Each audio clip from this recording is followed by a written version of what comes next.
Vidéo numéro 137. Un coup d'avance. Bonjour. Depuis l'âge de 15 ans à peu près, je pense que le principal problème des sociétés humaines est la différence de niveau mental et éventuellement même moral, trop importante entre les inventeurs et les utilisateurs des inventions. Cela s'applique à tous les domaines, et ce décalage est générateur de risques. Évidemment, depuis, la situation n'a fait qu'empirer, car la technologie est maintenant si complexe que presque personne n'est capable de visualiser l'ensemble des éléments d'une voiture ou d'un téléviseur. Tout le monde utilise donc des appareils sans comprendre comment ils fonctionnent. Les nouveautés technologiques qui définissent à chaque époque le mode de vie du citoyen moyen ont au départ été conçues par un ou plusieurs précurseurs.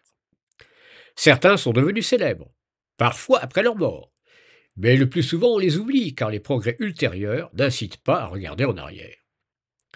De ce fait, la société progresse sans comprendre. Il n'est donc pas étonnant que de temps en temps une crise se produise en conséquence d'une utilisation irrationnelle ou déplacée des outils mis à notre disposition. Un exemple de précurseur dont les découvertes ont été complètement sous-évaluées est le mathématicien Gilles Persson de Roberval, mentionné dans ma vidéo numéro 87. D'autres, trop en avance sur leur temps, ont été complètement incompris, comme Archimède et Aristarque de Samos.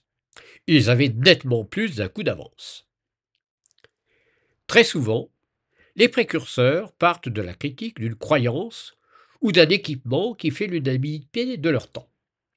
C'est pourquoi, même avec un seul coup d'avance, ils sont pratiquement toujours mis à l'écart, quand ce n'est pas assassiné comme Giordano Bruno.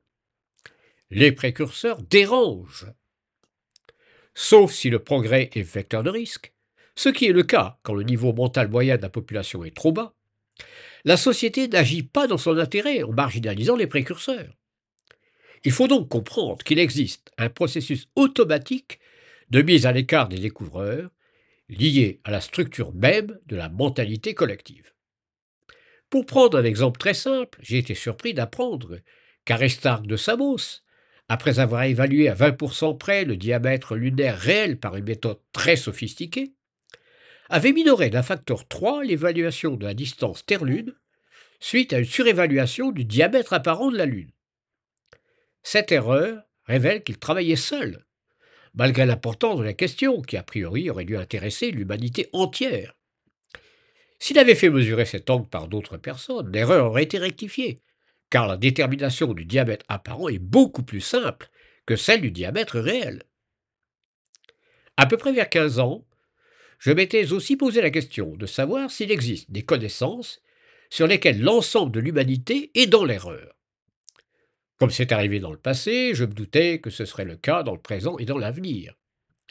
Mais je n'avais pas imaginé que l'ensemble de l'humanité, moi y compris, pourrait se tromper sur tout et que le progrès consiste simplement à diminuer petit à petit notre ignorance sur quelques points particuliers en confrontant nos croyances à la réalité.